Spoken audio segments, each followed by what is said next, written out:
É o ciclo. Estava falando, ciclo da depreciação pessoal destruindo nossa autoestima, né? Onde que o inimigo ataca? O inimigo ele vai atacar na nossa moral. Nossa moral, muitos de nós às vezes temos uma moral fragilizada, nós não recebemos uma educação, às vezes vem para o evangelho, confessa a Cristo, mas a gente tem uma moral um pouquinho, às vezes parece que uma mentirinha não faz mal, às vezes parece que um troco que voltou a mais ou menos não faz tão mal e tudo mais, mas faz. Então o inimigo ataca na nossa moral, ataca na nossa emocional, com sentimentos de medo, com sentimentos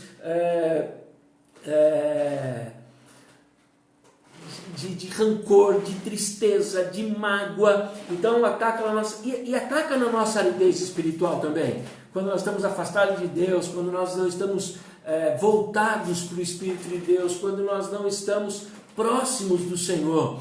Então, essa aridez espiritual é onde o inimigo ataca. Ele ataca as necessidades básicas do ser humano.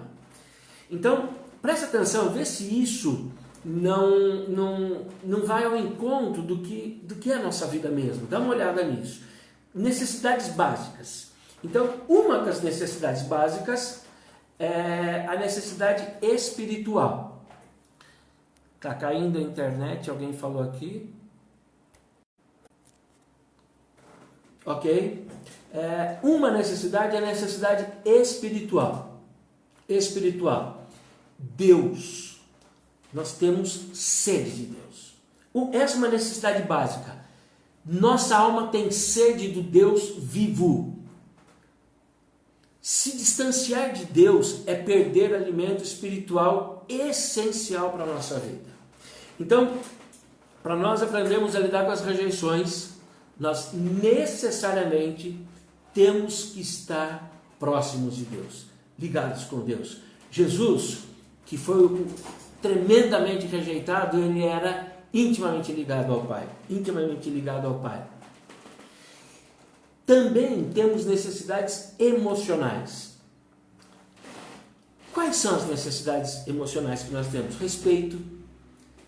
Nós temos uma necessidade de ser valorizado, nós temos necessidade de ser considerado, nós temos necessidade de ser tratados com dignidade, nós temos necessidade de afeto, de ser tratado de forma carinhosa, com carinho.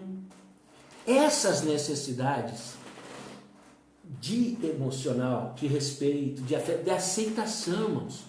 Sentir que as pessoas valorizam e apreciam a nossa presença, que nós somos bem-vindos. Nós temos essa necessidade. Nós temos uma necessidade de segurança. Viver em grupo, sentir-se protegido, calor humano. Eu e você somos igreja. Por que nós congregamos? Por que nós vamos num templo, estamos juntos? Receber a palavra, orar, buscar a presença do Senhor. Porque é uma necessidade, viver em grupo é uma necessidade. Então, esses lugares das nossas emoções, nós precisamos ter elas fortalecidas. A gente precisa ser valorizado. Quando a gente não é valorizado, gera ferida. Quando as pessoas não têm consideração por nós, gera ferida. Quando nós não somos tratados com dignidade, nós somos feridos, nós ficamos irritados. Se nós não temos afeto, as pessoas próximas de nós não são carinhosas, são brutas, agem de maneira grosseira, nós ficamos sentidos, feridos. Nós temos necessidade de sermos aceitos, sentir que as pessoas gostam quando nós chegamos no lugar. Você chega no lugar, a pessoa faz cara feia, isso te faz mal. Então, essas rejeições vão gerando feridas em nós. Nós precisamos ter a segurança de um lar, de um ambiente familiar, suprindo as necessidades físicas, cotidianas, são fundamentais para a nossa autoestima. Então, quando nós não suprimos a necessidade espiritual, as necessidades emocionais, vai gerando feridas nos nossos corações e nós passamos a ter ferida de rejeição. A questão principal, meus irmãos, é a aceitação. Essa é a questão. O mundo nos impõe uma série de condições para haver aceitação, para nós sermos aceitos. Isso nos custa caro, viu? Em todos os sentidos. Em todos os sentidos. Você quer ver algumas imposições do mundo sobre as nossas vidas? Vejam bem. criaram a questão do status. Se você atende a necessidade dos status e tal, você está por cima, né? Você é melhor do que os outros. Olha o cara, o fulano de tal. A gente viveu muito tempo assim, nossa, o pastor tal, o fulano de tal, o chefe, o isso, o aquilo, aquele outro e tal. Então, o status no trabalho, na família, na sociedade, no clube, onde quer que seja. Se você não atende isso, se você não tem status, então você passa a ser discriminado, ser considerado inferior, parece que você é menos do que os outros porque você não tem status. Outra exigência do mundo é pessoa extrovertida. Se você é extrovertido, você domina a conversa, você se sobrepõe ao grupo. Agora, se você não é extrovertido, se você é uma pessoa introvertida, você se sente envergonhado, tímido, constrangido, parece que você não pertence ao grupo. Então, são exigências que o mundo faz, cobranças que o mundo faz e que às vezes nós não atendemos e não tem necessidade de atender, mas o mundo cobra isso de nós. Você quer ver uma outra coisa que o mundo cobra? Que você tem a cultura, formação universitária. Se você tem cultura, se você tem uma formação universitária, não, você é superior aos outros, você é uma pessoa maior. Puxa vida, ele tem mestrado, ele tem doutorado, ele tem isso, ele tem aquilo. Você coloca o cara lá em cima, ele é maior, ele é melhor. Agora, se você não tem, você é desvalorizado. O cara não tem nem ensino médio, ele não terminou nem o fundamental, antigamente era primário e tal, então você é desvalorizado, você não é reconhecido. Você é humilhado, você é um João Ninguém, é assim que o mundo coloca. O mundo coloca a nossa vida dessa maneira, na questão financeira também. Né? Se você tem dinheiro, tem muita grana, então você tem o controle da situação, você passa até a exigir privilégios. Poxa, eu sou fulano de tal, eu tenho isso, eu tenho aquilo, eu quero preferência, eu quero ser atendido primeiro, eu gasto mais, eu posso mais, eu tenho mais, então eu quero mais. Agora, se você não tem dinheiro, então você é limitado, você é subserviente, você tem que servir, você tem que se sujeitar, você tem que ser deixado para depois. Tudo isso gera ferida, irmãos.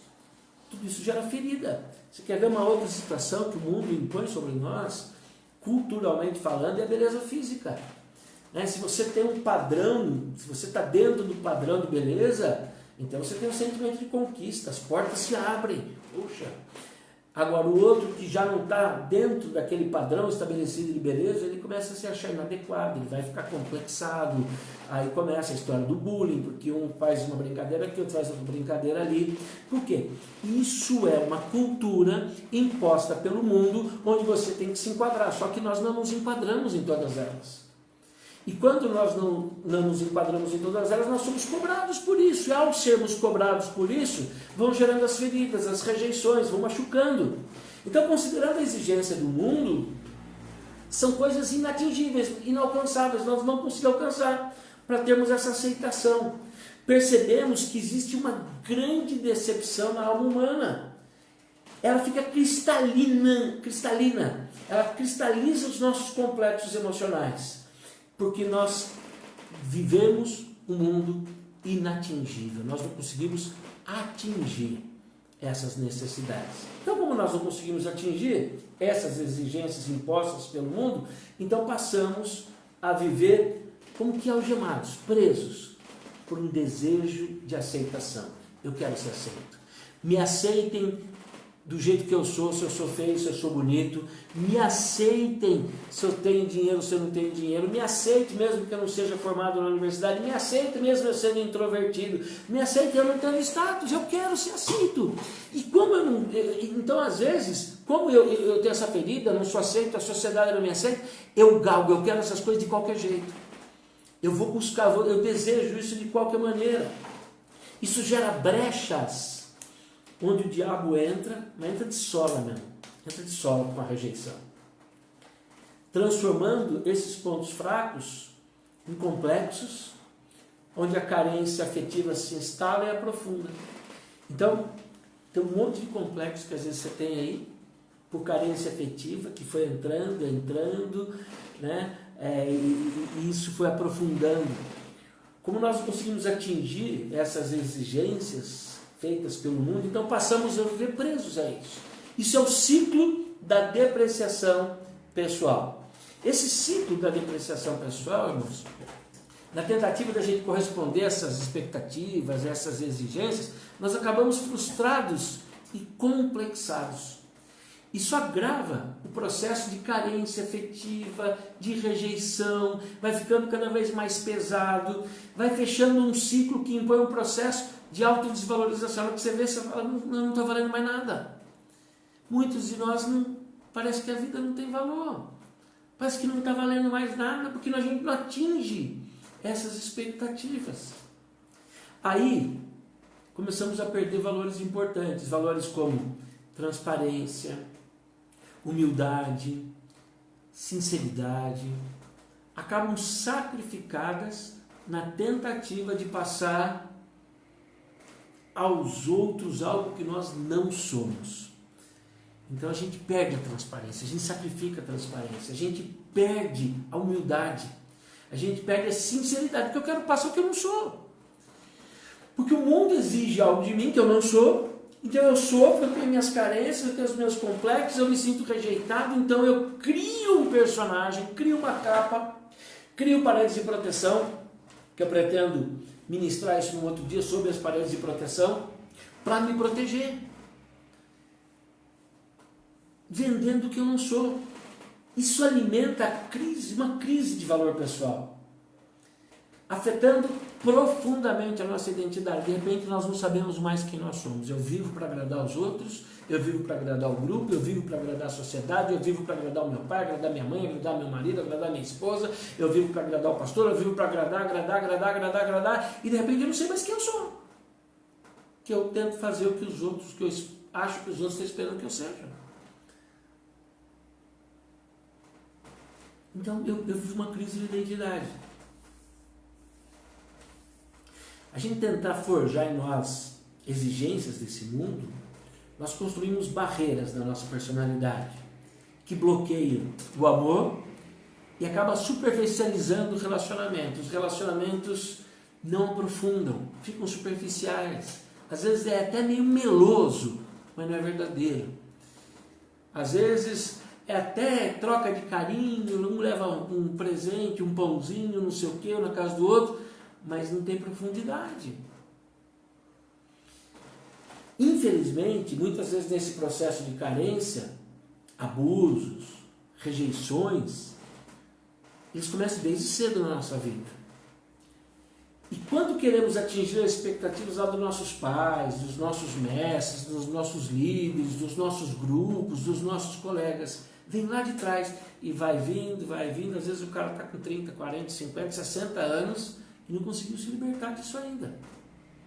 Eu vou dizer uma coisa para você.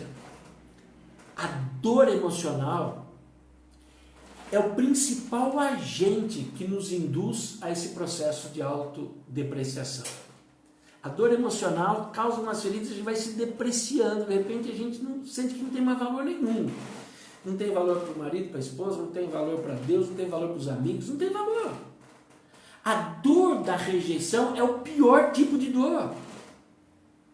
A dor emocional normalmente é muito mais penetrante que a dor física.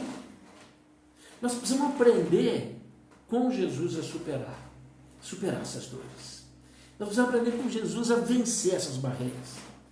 Diante dessas rejeições, muitas vezes nós temos reações pecaminosas. Tipo, a gente se sente humilhado, se sente ferido, se sente machucado, se sente rejeitado. Aí como que eu vou agir? Muitas vezes com agressão. A agressão a gente reage rejeitando, é uma opção violenta de se proteger. Eu quero me proteger. Eu não quero mais ser ferido, eu não quero mais machucado, eu não quero mais ser humilhado, eu não quero. Então eu reajo agredindo.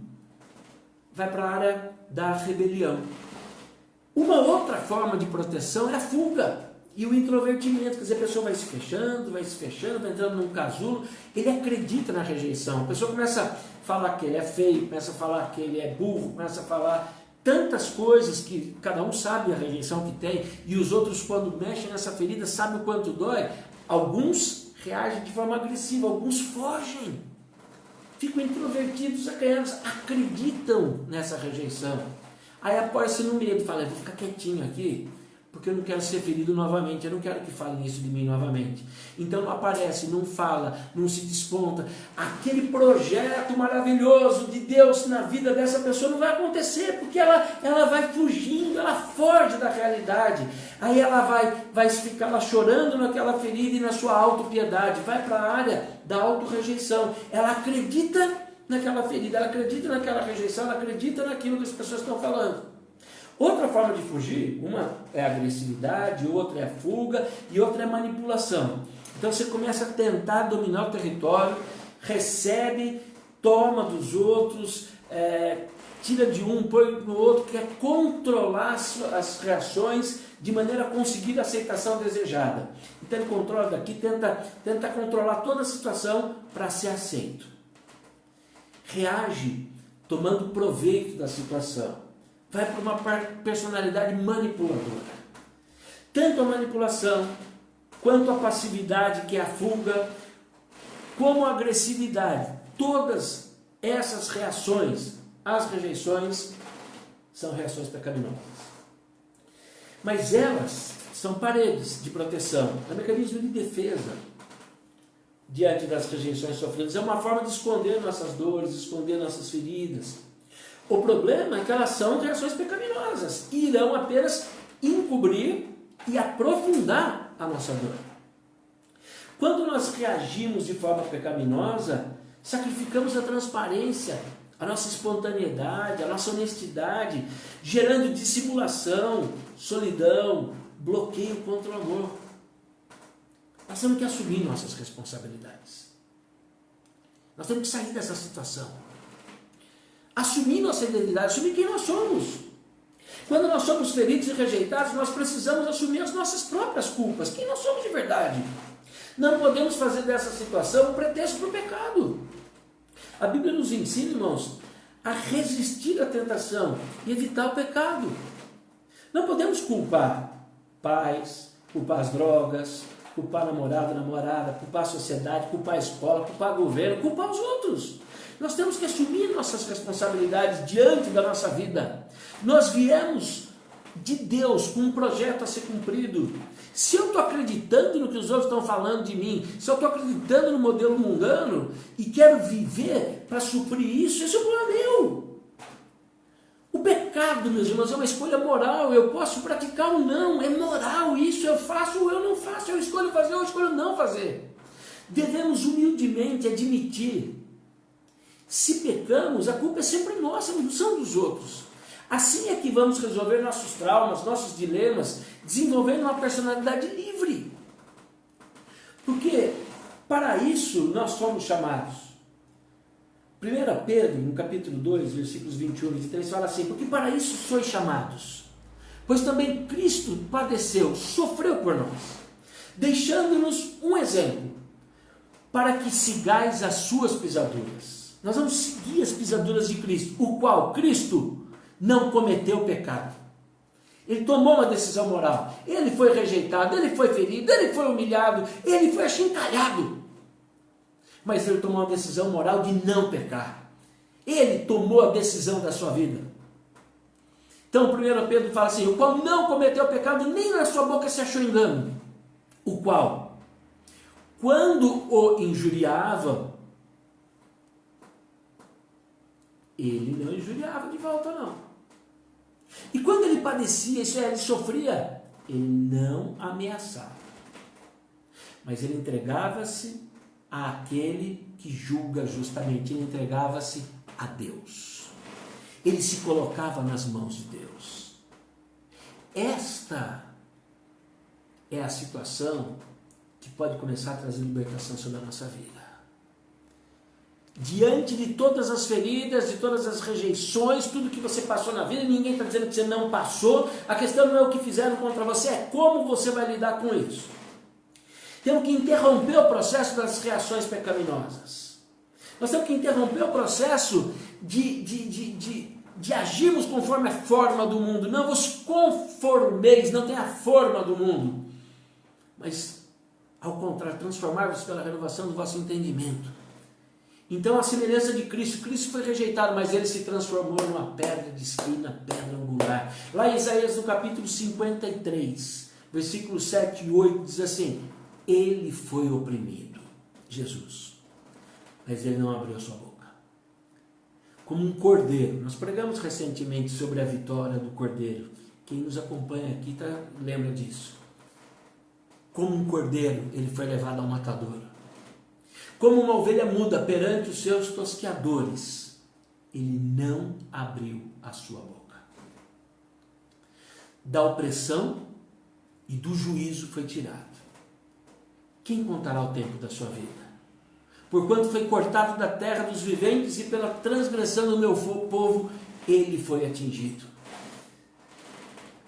Meus irmãos, confiar em Deus, aplicar o padrão bíblico, trazer o padrão moral da palavra de Deus, entender que nós somos uma igreja com propósitos e que o Senhor tem propósito com a tua vida, e você encarar de frente as tuas feridas, as rejeições que você passou na vida, e não reagir com agressividade, não reagir com passividade, não reagir com manipulação, mas ao contrário, compreender o plano, o propósito de Deus. Você vai começar a olhar para essa situação de uma forma diferente. Depois nós vamos falar sobre como derrubar as paredes de proteção. Mas agora, eu vou fazer 3 perguntas para você. Eu quero que você pense nisso. Pense, se quiser até escreva para você meditar aí. Sua busca por aceitação, você quer ser aceito na sociedade, quer ser aceito na família, quer ser aceito pelo marido, quer ser aceito pelo esposo, pelo filho, você quer ser aceito na igreja, sei lá onde você quer ser aceito, mas quer ser aceito, você quer que as pessoas gostem de você, você quer que as pessoas amem você, isso é natural. Mas a sua busca por aceitação, ela foi resolvida pela suficiência de Deus, ou você ainda depende da afirmação dos outros, você depende do que os outros falam?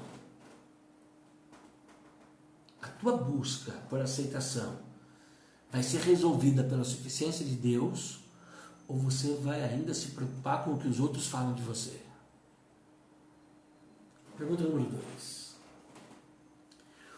Qual é a principal exigência do mundo que você tenta corresponder? Nós falamos aqui, né? As exigências do mundo, os padrões do mundo. Falamos lá do status, padrão de beleza, financeiro. Qual a principal exigência do mundo que você tenta corresponder, você quer alcançar? Você luta e fala assim, eu preciso atingir este padrão, esse aqui, porque daí eu vou ser aceito aqui nessa sociedade, as pessoas vão gostar de mim. Qual é a principal exigência?